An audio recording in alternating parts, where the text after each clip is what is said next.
Hi hello, ഇന്നൊരു വിരിഞ്ചി ചോറിൻ്റെ റെസിപ്പിയാണ് തയ്യാറാക്കുന്നത്. അപ്പോൾ അതിന് വേണ്ടിയിട്ട് ഞാനിവിടെ മട്ട റൈസാണ് എടുത്തിരിക്കുന്നത്. മട്ട റൈസ് നല്ലപോലെ കഴുകി വൃത്തിയാക്കി വെള്ളം വാർത്ത് വെച്ചിരിക്കുകയാണ്. 2 കപ്പ് മട്ട റൈസാണ് ഞാൻ എടുത്തിരിക്കുന്നത്. 2 കപ്പ് മട്ട റൈസാണ്. അതിലേക്ക് 5 കപ്പ് വെള്ളമാണ് വേണ്ടത്. 1 കപ്പിന് 2.5 കപ്പ് വെള്ളം വെച്ചിട്ടാണ് വിരിഞ്ചി ചോറ് ഉണ്ടാക്കുന്നത്. വെള്ളം വാർത്ത് വെച്ചേക്കുന്നതാണ് ഇപ്പോൾ. ഇനി ഇതിലേക്ക് വേണ്ട സാധനങ്ങൾ: 1 പിടി ചുവന്നുള്ളി, കറിവേപ്പില, ഒരു ചെറിയ സബോള, പെരിഞ്ജീരകം, തേങ്ങ, 1 മുറി തേങ്ങയാണ് ഇതിലേക്ക് എടുത്തേക്കുന്നത്.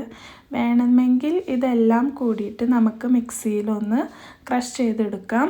അല്ലെങ്കിൽ പെരിഞ്ജീരകപ്പൊടി ഉണ്ടെങ്കിൽ അത് ആഡ് ചെയ്ത് കൊടുത്താൽ മതി. എൻ്റെ കയ്യിലിപ്പോൾ പെരിഞ്ജീരകപ്പൊടി ഇല്ലാത്തതുകൊണ്ട് പെരിഞ്ജീരകമാണ് ഞാൻ വെച്ചിരിക്കുന്നത്. ഇതാണ് ഇൻഗ്രീഡിയൻസ്. നമുക്ക് ഇത് കുക്കറിലേക്ക് അരിയിടാം. അപ്പോൾ കഴുകി വാർത്ത് വെച്ച അരി നമ്മൾ കുക്കറിലേക്ക് ആഡ് ചെയ്ത് കൊടുത്ത്, പിന്നെ തേങ്ങ, ചുവന്നുള്ളി, കറിവേപ്പില, സബോള, പെരിഞ്ജീരകം ആഡ് ചെയ്ത് കൊടുത്ത് അതിലേക്ക് 1 ടീസ്പൂണോളം മഞ്ഞൾപ്പൊടി ആഡ് ചെയ്ത് കൊടുക്കാം.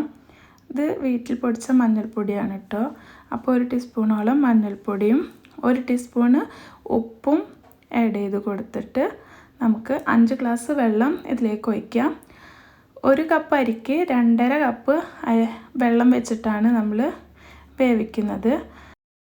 നല്ലപോലെ മിക്സ് ചെയ്ത് നമുക്ക് ലോ ഫ്ലെയിമിലിട്ടിട്ട് 2 വിസിൽ വരുന്നവരെ നമുക്ക് കുക്ക് ചെയ്തെടുക്കാം. അപ്പോൾ പ്രഷർ കുക്കർ അടച്ച് നമുക്ക് ലോ ഫ്ലെയിമിൽ വെച്ച് 2 വിസിൽ വരുന്നത് വരെ നമുക്ക് വെയിറ്റ് ചെയ്യാം. അപ്പോൾ ഇതാണ് വിസിലൊക്കെ വന്ന് നമ്മൾ കുക്കർ തുറന്ന് നോക്കുമ്പോൾ ഈ ഒരു പരുവാവും.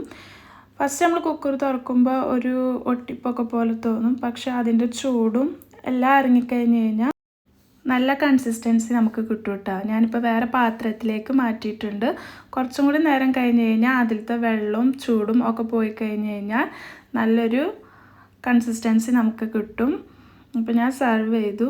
വിരിഞ്ചിയുടെ ഒപ്പം നമുക്ക് ബീഫ് ഇല്ലാതെ വേറൊരു കളിയില്ല. അപ്പോൾ ഇതാണ് നമ്മുടെ കൺസിസ്റ്റൻസി. നല്ലതുപോലെ കിട്ടിയിട്ടുണ്ട്. അപ്പോൾ ഇതാണ് നമ്മുടെ ഫൈനൽ ലുക്ക്. എല്ലാവർക്കും ഇഷ്ടപ്പെട്ടിട്ടുണ്ടെങ്കിൽ ട്രൈ ചെയ്യുക. Thank you.